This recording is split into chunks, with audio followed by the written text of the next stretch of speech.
Good morning. Today I want to do a video that I've been thinking about for quite a while, and I'm calling it The Story of Minno. Minno is a 9-year-old Alaskan Husky who has been with me all her life. And it's a hard story, but it has a very happy ending, and I think it's an important one to share because a recent communication I did with a friend's dog this week reminds me that a lot of people struggle with aggression and understanding exactly who their dog is and how they can change the environment, change their expectations to help that dog have a happy life. And a lot of it is about changing us, as we know. So here's Minno's story. Good morning. Christine and Minno here.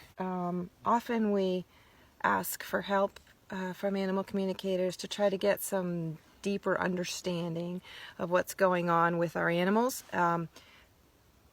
It helps us to change their environment so that they can live more happily and we can actually live together safely. Now, Minno's my own dog. I raised her from a puppy. She's still quite small. She was a runt of a litter, and so she got a lot of personal attention. I carried her around with me. She's socialized with her litter mates, but she's not a super social interactive dog. She has her very specific friends, and she has some tendencies that are not very safe in a group. So she's 9 now. Clearly we've worked them out. But I think it's important that I share how I was able to use communication with her to change her environment and make everyone safe and give her a good life. It was very different than what I had perceived for her. Runt of the litter, I have sled dogs, I'm a musher. She's small, she's not built for running well, she's not good in social situations, not ideal for a sled dog, not good at all for a sled dog. And so I decided she would be a house dog. And so from, early on, she lived in the house. Now, as a musher, everybody gets house time. I can have as many as 7 dogs in the house. I have a really big farmhouse. It's not too crazy. And didn't fit her personality well. She really needs her personal space. So she was probably 2 years old. We come home from doing a big tour weekend. We did sled dog rides for many years. We had taken everyone with us, put her in the house with some of the older dogs, and go out and feed the yard, come back in, and she had really torn into an 11-year-old female named Natasha. I immediately got Natasha to the emergency vet, and I had to put her to sleep. Very difficult situation.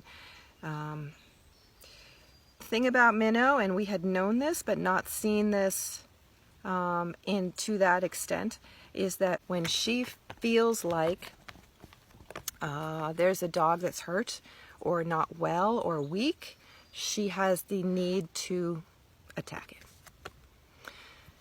Very difficult situation. Clearly my partner wanted her put to sleep. I didn't know what to do. I didn't know how we were going to fix it. I was new at animal communication. I'd only been doing it a couple years. It's much more difficult to do it with your own dog because you're emotionally attached. Imagine how emotionally invested I was in this. Love this dog. Really bad situation.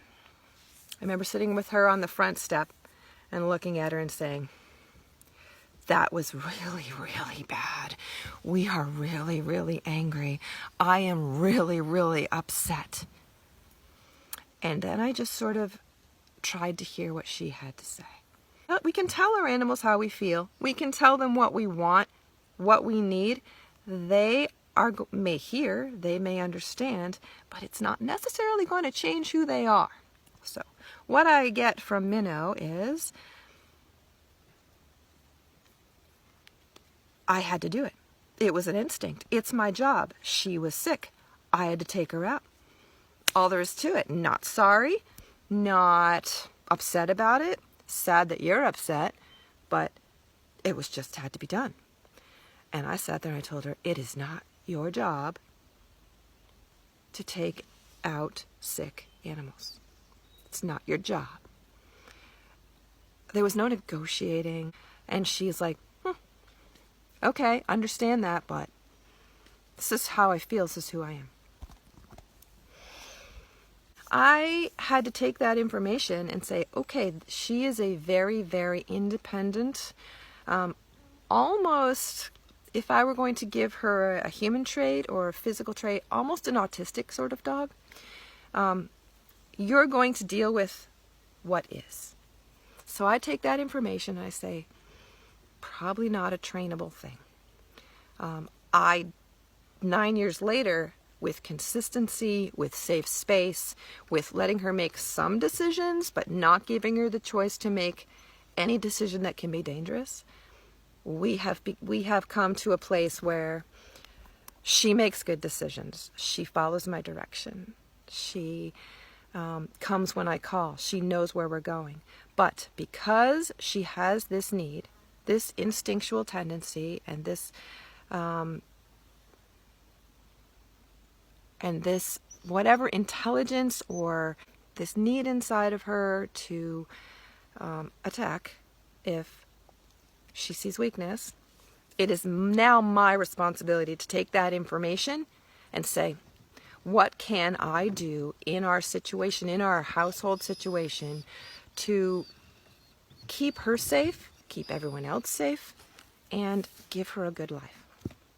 So I had to change my thinking. Not a running dog, not a sled dog, only a pet for me and my partner, not social with other people. She had to go back out with the group. She can't live in a social free situation. She likes to live where she's secure. She likes her space. She doesn't like anyone else in her space. So it actually worked out pretty well. And looking back the last 7 years of after this, making sure she has space in the kennel that is on the side. It's not right in the middle. She's scared in the middle. Fear makes us all feel defensive. That adds to it. And we don't want to add to it. So she has just one playmate at a time. She can be in a huge yard. I mean, this is probably a couple acre yard. And she's in here by herself with often Gatlin, 12-year-old male, neutered, very confident dog, doesn't push her space, doesn't ask her to play a lot. She's not a super social dog, but she likes company. Or her very favorite playmate is Mr. Grizzly, who I actually, I'm tethered to a doghouse right now where he would be in our faces. She loves Grizzly. So finding a playmate, finding a companion that she is comfortable with, that is not a weak personality, and I would not put her with a dog who has a health issue. I'm making some really solid choices based on, I could say, experience and knowledge from knowing who she is and how she expresses who she is. So it took some changing of my perception, of my expectations, of what I think is the best for my dog and will make her happy, and saying, all right, that's a human perception. As a human, I feel like she should have all of this. She didn't want all of that. In fact, all of that was dangerous for her and for the others she was with. So this is Minno's story. That's how animal communication has helped me, and to keep Minno safe and to give her a good life. And she has had a pretty awesome 7 years since then. We've had no incidents, no altercations, but it's my responsibility as the human to keep her safe. And so I am so grateful that I had the tool of animal communication. This is what she really needed, and have her give me the confidence, just with her "this is who I am" response, that this was okay, this was a good choice. And she,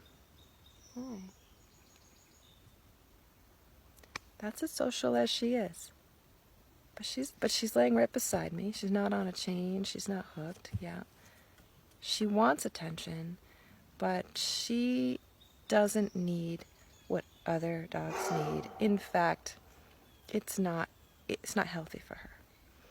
Big lesson. Big lesson. Yeah, we all think they want a dog bed and, the wood stove and lots of friends and lots of social time, but not every dog needs that.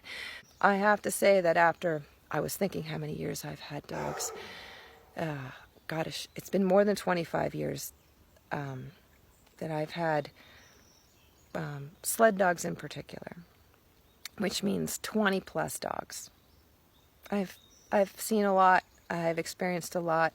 Minno is unusual, but I believe that in more of a pet world and when you're rescuing dogs, you're going to find dogs that are very much like her.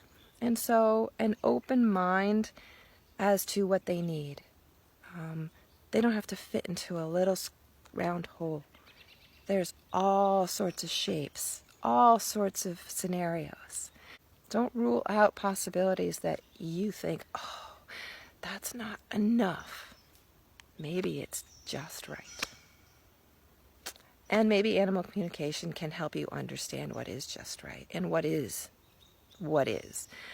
That's the take-home message. I was able to understand who she is, not who I want her to be, not to tell her what I want. She heard me. But who she is not what I envisioned. And so it was up to me to change. We did well. So I hope this helps you. You're welcome to consult with me as an animal communicator or anyone else that's out there that you feel you might help. My specialty is in dogs, clearly. Dog psychology, dog training, and communicating with them. So, thanks. I hope this helps.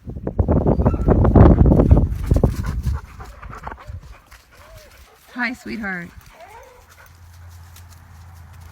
Minno and Grizzly love to hang out together. This is one of those in-your-face, aggressively friendly dogs who didn't turn out to be a good sled dog, but Minno has chosen him as her friend. And she will go anywhere Grizzly goes. Hi, man. Minno is generally antisocial with other dogs. Hi, Grizz. She comes. Here she comes.